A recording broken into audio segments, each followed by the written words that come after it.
Salut à toi et bienvenue, et aujourd'hui nous allons parler de quelque chose d'extrêmement important qui est la confiance en soi chez un enfant. Alors je vais partager quelques exemples pour te montrer comment est-ce que très facilement par nos actes nous pouvons détruire la confiance en soi chez nos enfants sans même le savoir. Alors il s'agit d'une histoire d'un enfant avec qui nous travaillons, et nous travaillons avec cet enfant là depuis qu'il est né, donc depuis qu'il a 10 mois, 1 an, et aujourd'hui il a 10 ans. Oui, nous sommes dans l'éducation depuis 2013, donc ça fait depuis ce temps-là que nous accompagnons les parents à vraiment bien développer le potentiel de leurs enfants. Alors cet enfant-ci, il allait en vacances pour 2 jours quelque part avec ses parents, et les parents, donc comme toujours, ils ont 2 enfants et celui-ci il est l'aîné, et ils se préparent, ils emballent les choses, ils prennent autant de matériel que possible et ils s'en vont. Donc, et ils conduisent environ 4 à 5 heures de temps, et une fois qu'ils arrivent à destination, ils commencent donc à déballer tous les bagages et ainsi de suite de la voiture. Et c'est là donc que le premier fils du nom de César, c'est là donc qu'il commence à regarder, il fouille les sacs, il ne retrouve pas ses jouets. Il fouille,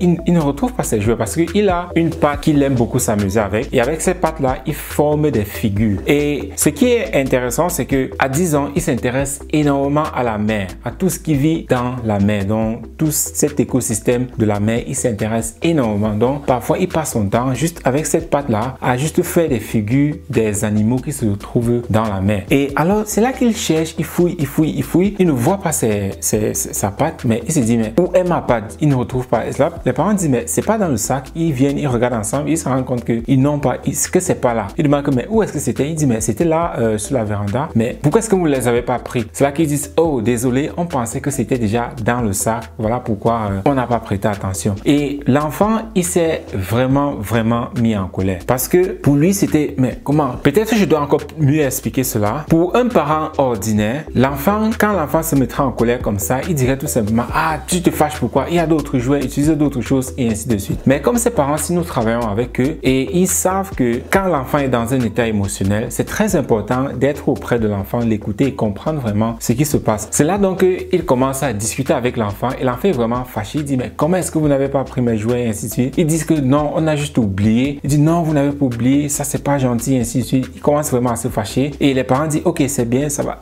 respire et essaie de calmer l'enfant. Et pour l'enfant alors, ce qui se passait dans sa tête, c'est vous n'allez vraiment pas le croire. Voilà pourquoi nous disons c'est extrêmement important de développer une très bonne communication avec vos enfants, parce que si c'est pas le cas, vous n'allez pas comprendre pourquoi est-ce que vos enfants réagissent la façon dont ils réagissent. Et pour lui, il commence à lui dire ok respire, parle-moi, pourquoi est-ce que on a juste oublié, on l'a pas fait exprès. Là qui dit non, vous avez fait ça exprès, c'est parce que je ne suis pas important pour vous, c'est pour ça que vous avez fait ça. Donc pour les parents, ils peuvent voir ça juste comme des jouets qu'on a oubliés, mais pour cet enfant, pour lui, le fait qu'on a oublié ses jouets, pour lui c'était un peu comme un signe comme tu n'es pas important. Donc directement dans ce moment là, l'enfant s'est senti pas important du tout. Et imaginez-vous ce que ça peut faire à un enfant qui commence à se sentir négligé et pas important, parce que pour lui c'était de la négligence, c'est parce que vous me négligez que vous avez oublié ce qui est important à moi. Parce que pour lui il s'est dit mais vous savez très bien comment cette chose là est importante pour moi, pourquoi est-ce que vous l'avez oublié? Si vous avez oublié cela, c'est parce que vous me négligez, c'est parce que je ne suis pas important pour vous. Et c'est donc cela que les parents se sont rendus compte quand ils ont communiqué avec l'enfant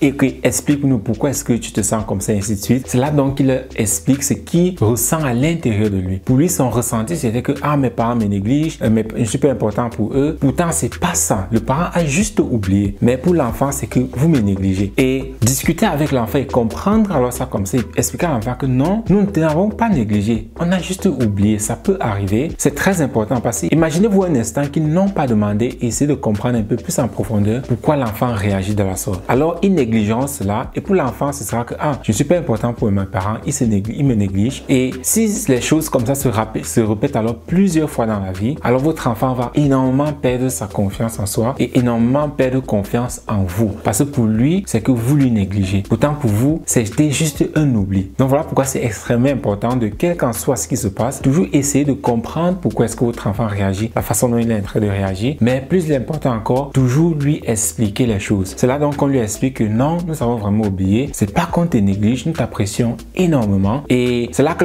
sa maman a même pris des exemples. Tu te rappelles la dernière fois que j'avais mes écouteurs quand tu étais encore petit et que tu les as coupés, c'était des écouteurs vraiment chers, tu les as coupés, mais on a juste laissé, on a ri là-dessus là-dessus et puis on a avancé. C'est pas parce que je te néglige. Les choses comme ça arrivent. C'est pas parce que je te néglige, ça arrive. C'est là donc que l'enfant a commencé à comprendre que, ah, ok, c'était un accident. Et c'est là que le parent lui dit, ok, César, prochainement, pour que les choses comme ça n'arrivent plus, essaie de nous rappeler si on a pris tes jouets. Ou bien, toi-même, tu peux les prendre et mettre dans la voiture. Mais dans le cas contraire, au pire des cas, essaie de nous rappeler pour que nous le faisons. Donc, c'est en établissant une communication comme ça avec l'enfant que vous développez encore plus la confiance en soi chez votre enfant. Donc, si vous n'avez pas l'habitude de vraiment expliquer à vos enfants ce qui se passe, quand ils se fâchent, vraiment comprendre pourquoi est-ce qu'ils se fâchent de telle sorte que vous pouvez résoudre ce problème, alors au fil du temps, votre enfant va énormément perdre confiance en soi. Et vous allez vous retrouver plus tard avec des enfants à 10 ans, 15 ans, 20 ans, vous allez dire, mais mon enfant, si il ne m'écoute pas, il n'a pas confiance en lui, il n'a pas confiance en moi, mais qu'est-ce qui se passe? Qu'est-ce que j'ai mal fait? Ce sont ces petits moments-là que vous avez loupés et c'est ça qui a créé donc ce tas de conséquences-là que vous avez aujourd'hui. Donc, en termes de confiance en soi chez l'enfant, une manière de développer la confiance en soi chez son enfant, c'est de vraiment de prendre la peine et lui expliquer certaines choses. Oui, parce que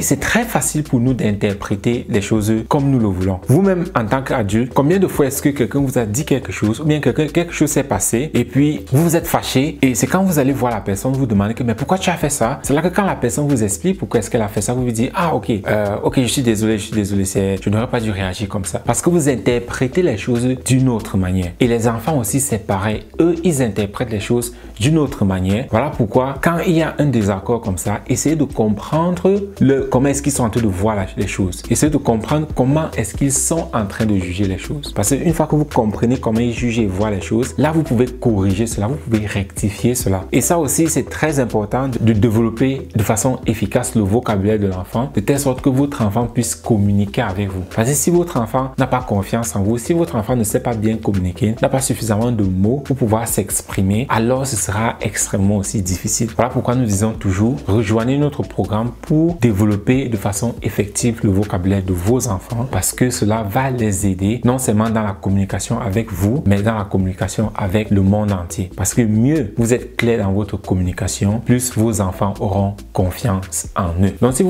vous aimeriez en savoir plus, écrivez-moi ou bien vous pouvez aussi joindre notre communauté, ce groupe de parents qui ont pour seul but de vraiment développer l'excellence chez leurs enfants. Oui, ce groupe c'est uniquement pour ceux qui veulent l'excellence chez leurs enfants. Si vous voulez vos enfants moyens, alors ceci n'est sûrement pas pour vous. C'est uniquement pour ceux qui veulent l'excellence chez leurs enfants. Donc voilà quelques astuces sur comment est-ce que déjà à la maison vous pouvez développer plus de confiance chez vos enfants uniquement en les comprenant et en mieux les expliquant les choses.